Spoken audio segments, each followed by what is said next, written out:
Thank you very much, Stewart, for the kind introduction, and it's great to be here with you. I'm going to start by doing something which I normally don't do, and that is to mention a couple of names, because I'm very grateful to many of you who are present here today. And that's why I'm just going to mention a few people, because I could have only developed Plan S with the help of you. And if I mention these names, I immediately mention Ralph and Georg from Max Planck Gesellschaft. They are sitting over there, I think, together with Gerard Meijer. It's an enormous source of inspiration for me. Christina van Lieber, Garrett from Eurodoc, Koen Moritz from the Young Academy, Daniela Spichtinger, who worked at the European Commission, who was an enormous source of inspiration for me as well. Of course, Liz from Wiley, Wim from Springer, Stefan and Ron from Elsevier, Vic from Faculty 1000, Camilla and Fred from Frontiers, and I could continue, but these were people who really, for me, were essential. Saskia and Johan from TTOH, you mentioned as well, they played a very important role in helping me to shape Plan S. That does not mean that we always agreed, on the contrary, but they helped me to shape Plan S and to also to detect where was the problem and how we could move forward to accelerate the transition to full and immediate open access. The second thing I would like to mention, after thanking many of you, is to apologize for not always being able to react to your mails or the input I got.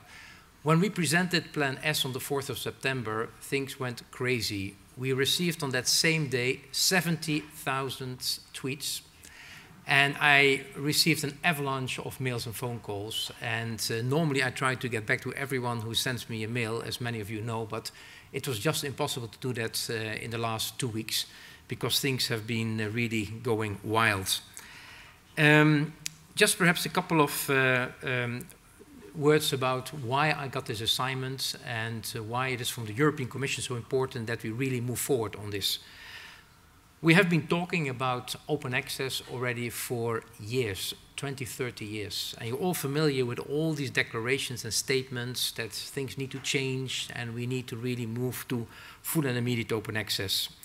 And also the European Ministers for Science and Innovation of the 28 member states of the EU, they got together during the Dutch presidency in 2016 and said, well, we need really now to be serious about the transition to full and immediate open access, and by 2020 it should be settled.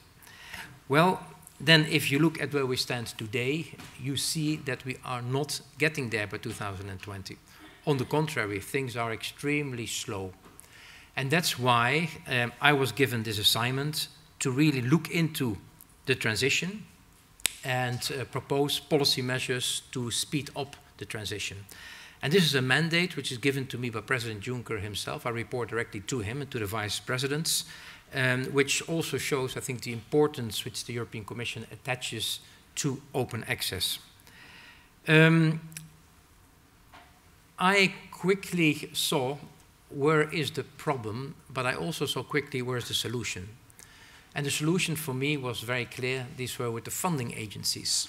Because something which always surprised me in the whole big deal negotiations in many of the countries were that only in 7% of the negotiations the funding agencies were there. And in most of the cases they left it to the libraries and to the universities to sort it out with the big publishers.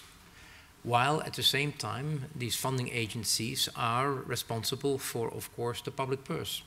And they are the ones, as we have seen with the Bill and Melinda Gates Foundation, who can call the shots. So I very quickly detected the problem. We are not having a quick acceleration to full immediate open access. I also quickly saw who holds the key to the solution, and these are the funding agencies. But the funding agencies, of course, all said, when I talked to them, well, we can only do it when we do it together. If we do it in one specific country, this is not fair to the others because this will not be helping our science community. We need to do it together. And that's why I developed this Plan S, by simply talking to all these funding agencies across Europe and asking them, would they be willing to join a coalition around 10 principles to really, for once and for all, push open access forward. And that's exactly what happened. We were able to get a coalition of some 11 funding agencies, really motivated to move forward on open access.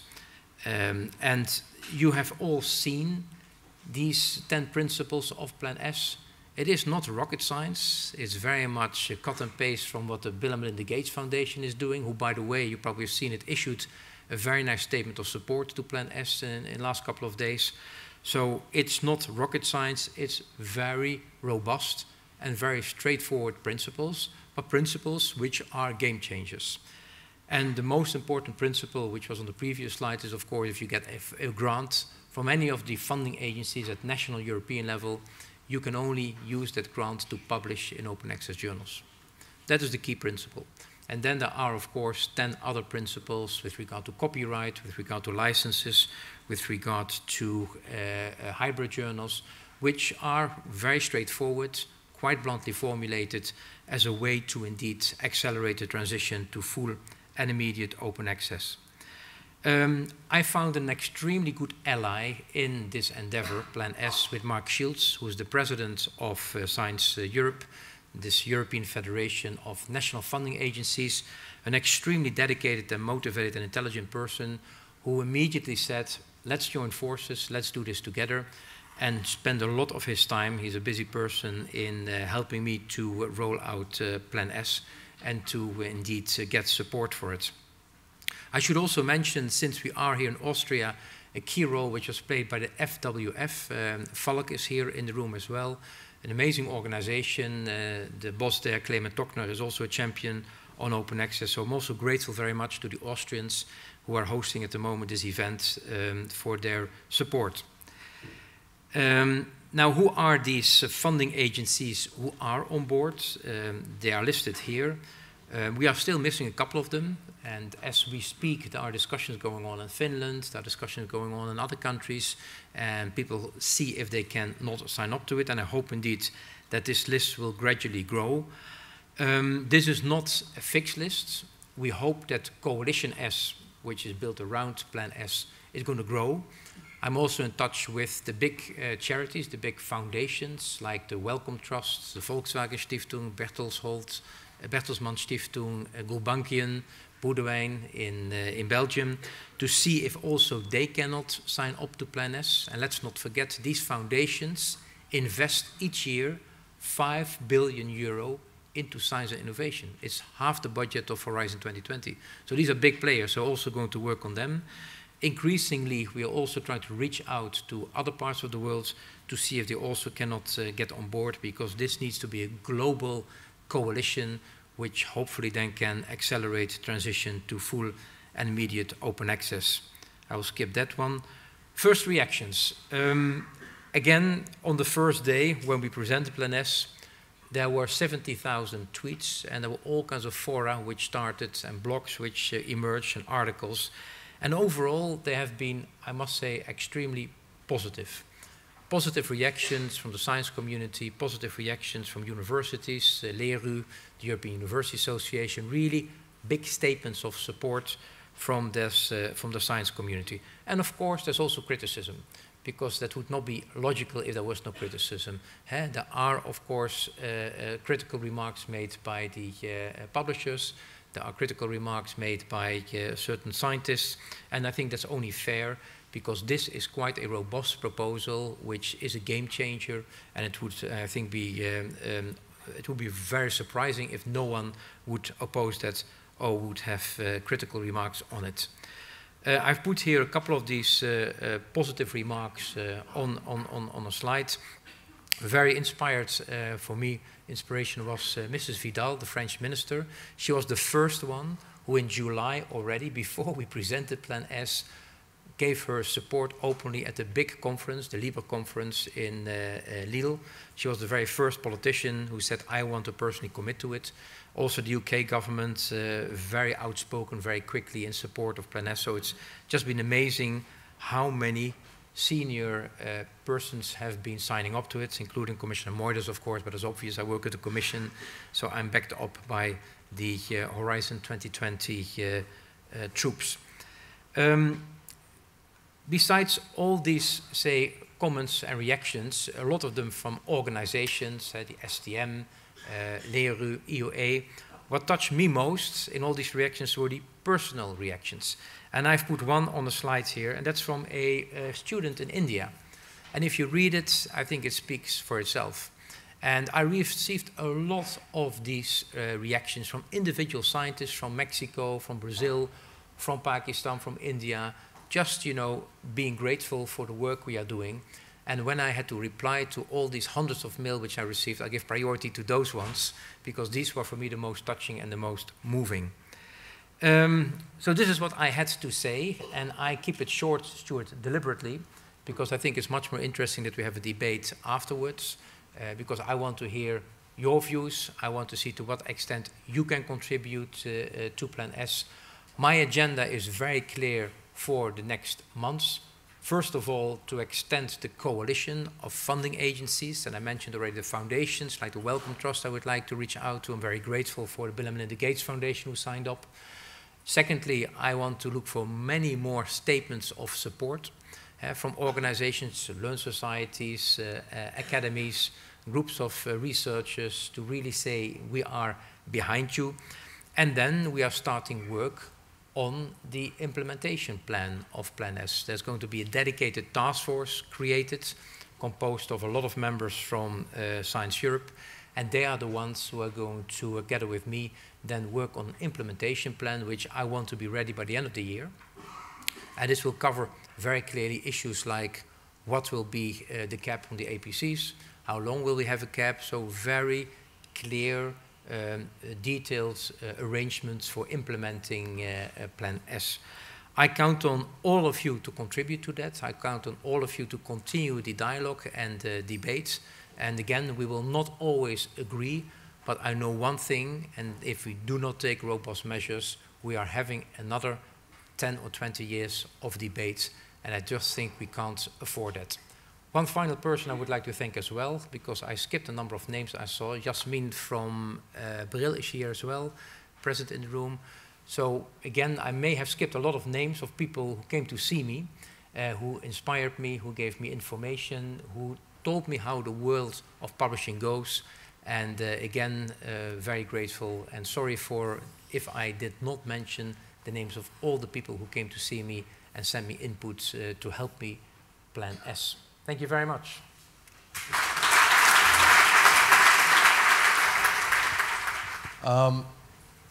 So yesterday, first I'm Paul Peters, the president of OASP, and yesterday I laid out some of the priorities that we've been discussing at the board for the next 10 years ahead. And one of them is trying to find practical solutions to the problems that stand in the way of this transition to a fully open access world. And something that you've mentioned in your slides as an important principle is that individual researchers should not be bearing the cost of paying publication charges. So I guess I have both a question and then a proposal, which is, in order to facilitate the payment of funds from a large number of funders to the very large number of fully open access publishers, this is not 5 or 6 large publishing houses, do you have any idea of what sort of mechanism you would put in place there? And that's the question part. The proposal part is that I believe OASPA could be a great partner in aggregating the messiness on the publisher side if there's interest on the funder side for us to come together and try to solve that challenge. Well, indeed, Plan S clearly says that the costs should the APC, if there is an APC, because let's be clear, and this was some of the criticism I received as well, that we don't give credit to those, of course, journals, platforms which work without an APC. And indeed, that is very valid. But in case there is an APC, we've made it quite clear that this should not be carried by the individual researcher. That will be carried by the funding agency. The funding agency, or in case there's a block grant from the government, by the university concerns, but in any case, never by the government. This will, of course, require dedicated mechanisms on how we want to manage that. In a couple of countries, it's already the case. There are dedicated calls organized with funding agencies to cover APCs, where people can indeed apply for covering APCs. In other countries, there are universities who take the responsibility. So there's a lot of good practices on that. But I think any support and any ideas which we could further use, like also help your organization, I think we're more than welcome. And that's the reason why I'm here, not just to tell what we're going to do with the implementation plan. We are starting to develop the implementation plan to call all of you to come up with creative ideas.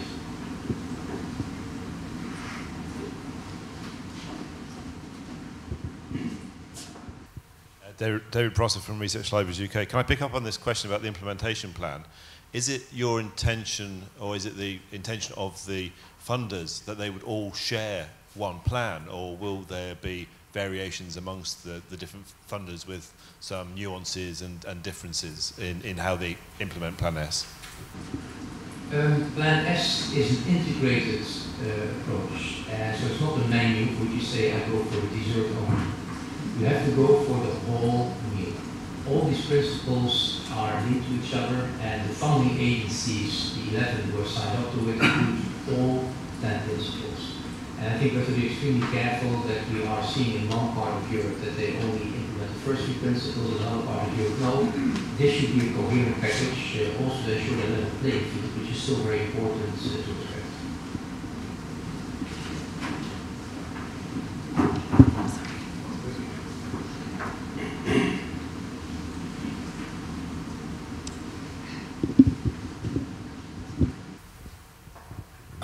Hello, I'm Toby Green. I work for the OECD, which is, as you know, an economic place.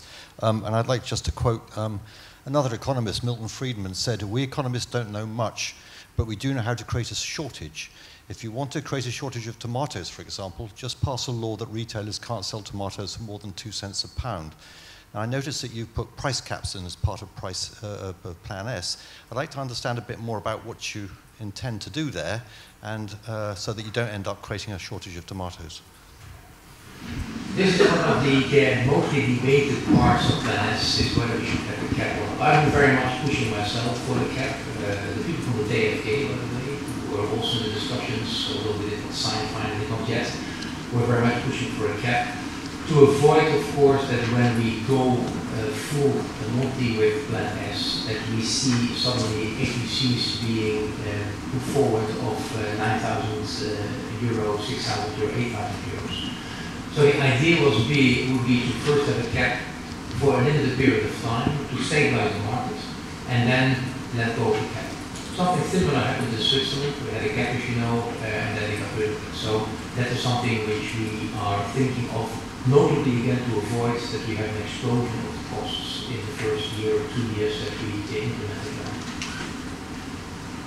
Now a lot of people tell me, and I'm very much aware of that, they say, well, it will lead to a race to the top, and then suddenly everyone will ask for the maximum amount of the cap. I don't believe that. I think there will be enough competition, and that the clever ones who offer high quality at a lower price will probably then outbeat the ones who are thinking they're clever to go for the maximum of the cap. And people ask me as well, will be the cap? How much? That is something which we are going to discuss. I know very well what I would like to see, because I have been looking into a lot of details about what does it take to publish an article and to run a journal. And I got a lot of information from all kinds of publishers, from frontiers, across, Scope 3, they all send me details about what it takes to publish an article to run a journal. So I have a very good idea what will be a fair price. And this is also a price which should be fair, because I want that the big publishers, the Elsevier's, the Wileys, the Springer Natures, that they join in, that they flip their journals, and that they be part of this transition. They are for me a very important partner, and I want them to join in. And that's why I've extended an invitation to them to come to talk to me about what they would see as a fair cap, a fair EPSC, in order to join the transition, because they are on first-class magazines, journals, and I want them to be part of this transition, and I want them to flip all of their journals.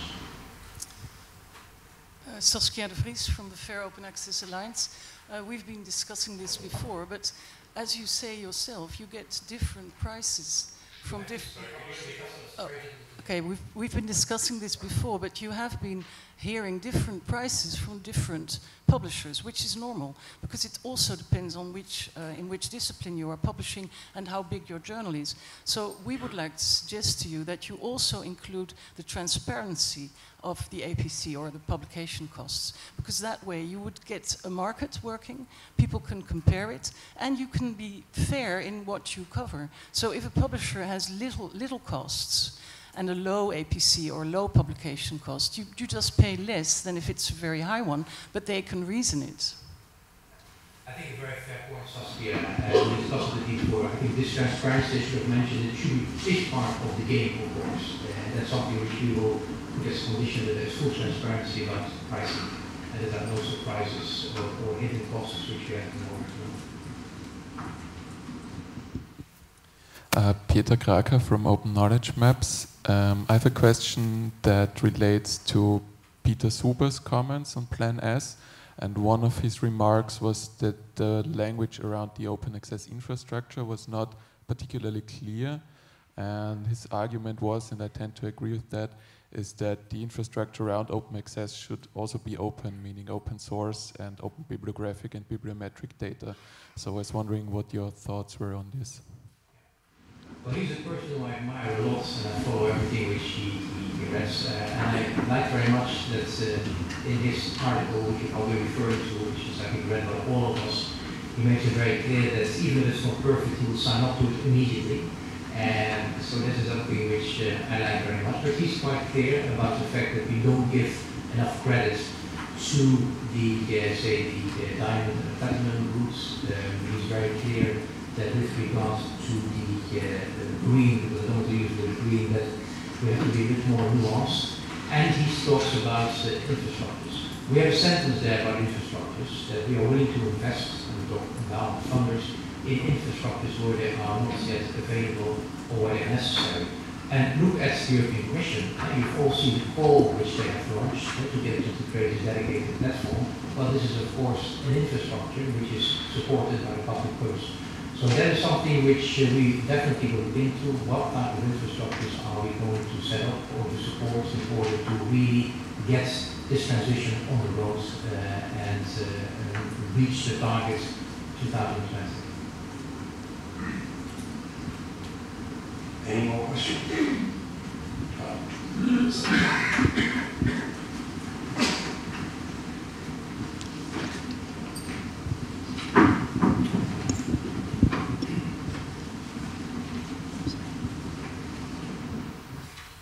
I'm sorry, I'm sort of hidden away in the middle of the room here. My name's Mark Purvis, and I'm from the Institute of Physics Publishing Company. And I wondered if you could just give us one or two clues about how the transitionary aspect of the hybrid open access model might be integrated into Plan S. There's some reference to the use of full offsetting as a mechanism. How do you see that actually evolving in the very short period we have before 1st of January 2020? Well, this is, besides the cap, also another point which we discussed at length between funding agencies. It's got to do with hybrid journals.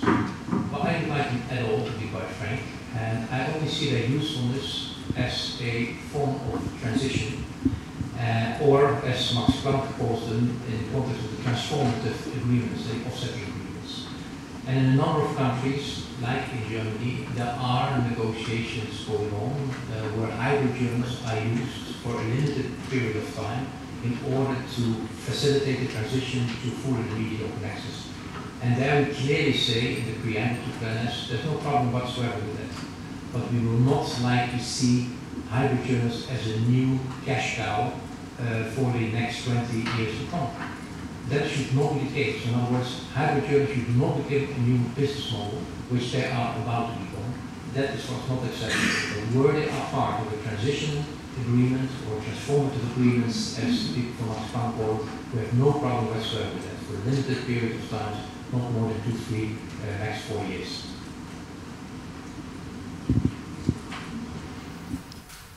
Martin Hicks, Beilstein Institute.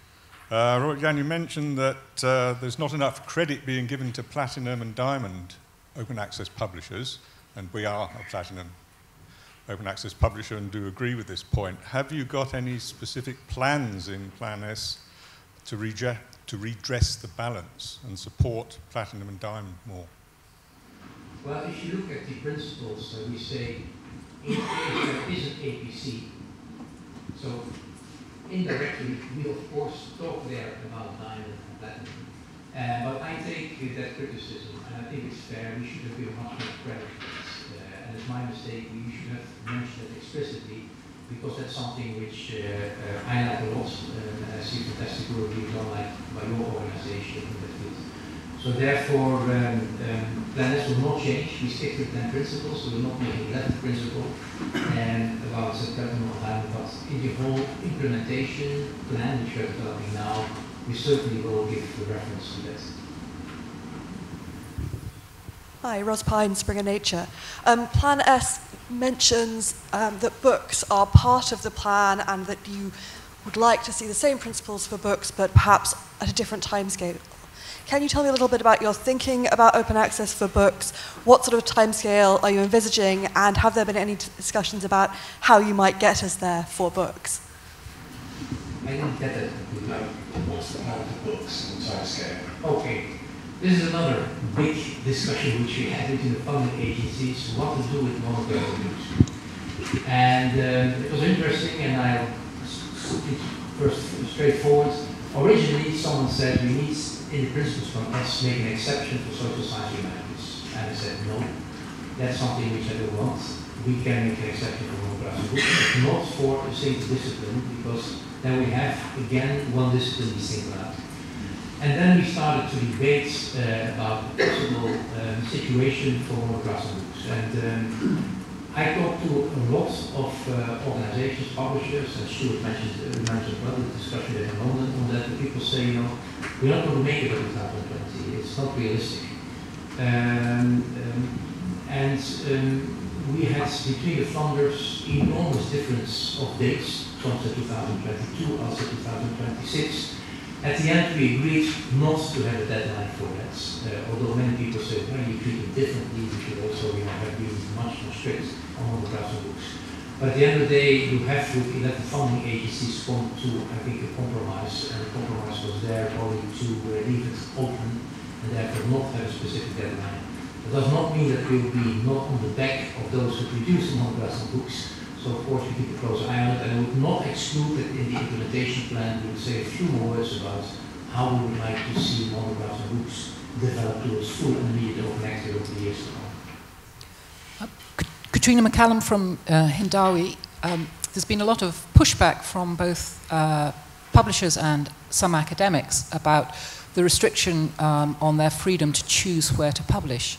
And in the preamble you also made a commitment to change the evaluation system, starting with DORA. Could you say a bit more about how you're going to progress the sort of cultural change that will enable that? Well, first with regard to the critical reaction, as I said, it's only logical because it's quite a radical plan which we have put forward. And don't forget, if you look at the market of scholarly publications, it's for some 25 billion euro or dollar market, or I always use the 10 billion euro, 10 billion euro markets per year. So there are huge vested interests, and notably amongst the established publishers, this will have major consequences for their business model. So of course there's criticism from their side, I fully understand it. There's also criticism from certain scientists, and there was recently, I think, quite an interesting article, a 14-page long article, about which is called Plan S unethical, which I find it very unfair, to be quite frank. And if you would say that we have had a situation where we had all the paywalls for years, you call that unethical, I don't understand. The whole Plan S unethical. But anyhow, I'm seeing the people in the next weeks to talk with them about it. They raised this issue about academic freedom. And this is typically, if you want to completely stifle debate, you call it academic freedom. Oh, you know, it's a danger. Well, academic freedom is about, you know, the research you want to do and where you want to do it. Academic freedom is, of course, not about that you can publish wherever. That will be quite clear. The DFK is also very much keen on pushing academic freedom and therefore say we're not keen to sign up yet. When there was a huge row during the summer about predatory journals in Germany, the DFK was the first to say, oh, we don't want people to publish in predatory journals. So, I mean, academic freedom, if you really then are adhering to the principle of academic freedom, you should also, you know, allow them to people to publish in predatory journals. There's another element. Suppose you submit an article to a publisher and the publisher refuses to publish it. Well, this is hindering your academic freedom because you want to publish and the journal says, no, no, no, you don't get, come on. Using this argument, I think, is the wrong argument in debates on which we have at the moment. So, I don't buy at all that Plan S goes against academic freedom. I think on the contrary, Plan S pushes this and encourages scientists to publish more, to publish better, and to indeed make sure that it is not a happy few who can get access to it, but that it's really a large group of people who can access to it. Oh yeah, sorry. The famous obsession with the journal impact factor. I mean, this is something which, of course, we also mentioned in the Plan S and the preamble, that we really should try to get rid of, you know, this obsession with the journal impact factor. And for me, I was in Scandinavia and in Sweden when I had a dinner with a number of people, with the president of a Swedish university, and she told me, and she was embarrassed by it, she said, you know, I nowadays, because of lack of time, I only recruit people based on the journal impact factor. I mean, she said, in the old days, I looked at what they had published, how they were teaching, how they were knowledge transfer, how they were good science, I don't have time for that anymore. And it's, I think, a very sad situation that we recruit people on the basis of where they publish and not what they publish. So we really need to work on new metrics, and that's also what the European Commission, as you know, are doing together with funding agencies to try to really make sure that these DORA principles, of which we all signed up to, you know, that these DORA principles are adhered to. And this is also something which the Young Academy has told me, because as you have mentioned also in thanking people, the people Koen and Moritz from the Global Young Academy, they also made it clear to us, they say, listen, we don't want to become a victim of these changes with Plan S, and that means that DORA has to become a reality in the university. If the people inside the university, the management, remains obsessed with the journal impact factor and have reward systems based on that, you know, we will be a victim if ultimately Plan S is going in a different direction. So we really need to change the culture, as you rightly said. And that's also a debate which has been going on for years, and I really call upon universities to really, you know, change the culture for rewards and for recruiting. And I mentioned on several occasions, and I was there quite well, that there's a lot of hypocrisy inside the universities with regard to which we have been done. And when I met in Edinburgh with a number of the leading universities in Europe, and I've mentioned that in a couple of articles and interviews as well, and you know, they all said, open access, let's go for it, we need to get rid. And then I asked the question, and who's still on editorial board of a subscription journal? And then half of them raised their hands, and the other half was, of course, embarrassed to raise their hands. This is hypocrisy.